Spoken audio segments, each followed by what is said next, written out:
Hi friends, welcome to our Shrimati ಅಡುಗೆ channel. Friends, ಇವತ್ತು ನಾನು ಮೂಲಂಗಿದು ಚಟ್ನಿ ಮಾಡ್ತಾ ಇದ್ದೀನಿ. ಈ ಮೂಲಂಗಿ ಚಟ್ನಿ ದೋಸೆಗೆ, ಕಡುಬು, ಇಡ್ಲಿಗೆಲ್ಲ ತುಂಬಾನೇ ಚೆನ್ನಾಗಾಗುತ್ತೆ.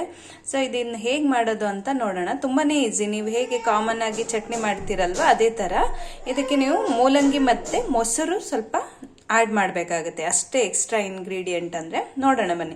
ನಾನು ಇವಾಗ ಇದನ್ನ ಮೇಲ್ಗಡೆ ಸಿಪ್ಪೆನ ತೆಗೆದಿಟ್ಕೊಂಡು ಈ ತರ ರೌಂಡ್ ಆಗಿ ಕಟ್ ಮಾಡಿ ಇಟ್ಕೊಂಡಿದ್ದೀನಿ. ಇವಾಗ ಇದನ್ನ ನಾವು ಬೇಯಿಸ್ಕೋಬೇಕು. ಈಗ ನಾನು ಬೇಯಿಸ್ಲಿಕ್ಕೆ ಇಡ್ತಾ ಇದ್ದೀನಿ. ಇದನ್ನ ಜಾಸ್ತಿನೂ ಬೇಯಿಸ್ಕೊಳ್ಳೋದು ಬೇಡ, ಸ್ವಲ್ಪ ಬೇಯಿಸ್ಕೊಂಡ್ರೆ ಸಾಕು, ಒಂದ್ 5 ನಿಮಿಷ. ಈಗ ನಾನು ಇದನ್ನ ಮಿಕ್ಸಿ ಜಾರಿಗೆ ಹಾಕ್ತಾ ಇದ್ದೀನಿ. ಹಸಿಮೆಣಸು ಹಾಕ್ತಾ ಇದ್ದೀನಿ, 2 ಎಸಳು ಬೇವಿನ ಸೊಪ್ಪು, ನಂತರ ಕೊತ್ತಂಬರಿ ಸೊಪ್ಪನ್ನು ಕೂಡ ಸ್ವಲ್ಪ ಹಾಕೋತಾ ಇದ್ದೀನಿ. 1 ಚಿಟಿಕೆ ಅಷ್ಟು ಜೀರಿಗೆಯನ್ನು ಹಾಕೊಳ್ಳಿ. ಇದಕ್ಕೆ ಮೇನ್ ಆಗಿ ಮೊಸರು ಬೇಕು. ಈಗ ನೀವು ರುಬ್ಬೇಕಾದ್ರೆ ನೀರು ಹಾಕೋ ಅವಶ್ಯಕತೆ ಇಲ್ಲ, ಮೊಸರನ್ನೇ ಹಾಕೊಳ್ಳಿ. ನಿಮಗೆ ಮೊಸರು ಯಾವ ತರ ಬೇಕು ಅದನ್ನ ನೋಡ್ಕೊಂಡು ಹಾಕೊಳ್ಳಿ. ಜಾಸ್ತಿ ಅಂದ್ರೆ ಜಾಸ್ತಿ ಹಾಕೊಳ್ಳಿ, ಕಡಿಮೆ ಅಂದ್ರೆ ಕಡಿಮೆ. ಇಲ್ಲಿ ಹುಣಸೆ ಹಣ್ಣು ಹಾಕೊಳ್ಳೋ ಅವಶ್ಯಕತೆ ಇಲ್ಲ, ನಾನು ಮೊಸರನ್ನೇ ಜಾಸ್ತಿ ಹಾಕೊಂಡಿದ್ದೀನಿ ಇಲ್ಲಿ.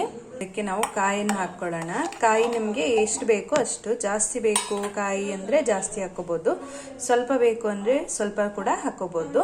ಕಾಯಿ ಸ್ವಲ್ಪ ಹಾಕೊಂಡ್ರೆ ಸ್ವಲ್ಪ ಮೂಲಂಗಿದು ಟೇಸ್ಟ್ ಗೊತ್ತಾಗುತ್ತೆ. ಅಂದ್ರೆ ಮೂಲಂಗಿ ಯಾರಿಗೆ ಇಷ್ಟ ಆಗಲ್ವೋ ಅವರು ಕಾಯಿ ಪ್ರಮಾಣ ಜಾಸ್ತಿನೇ ಹಾಕೋಬಹುದು.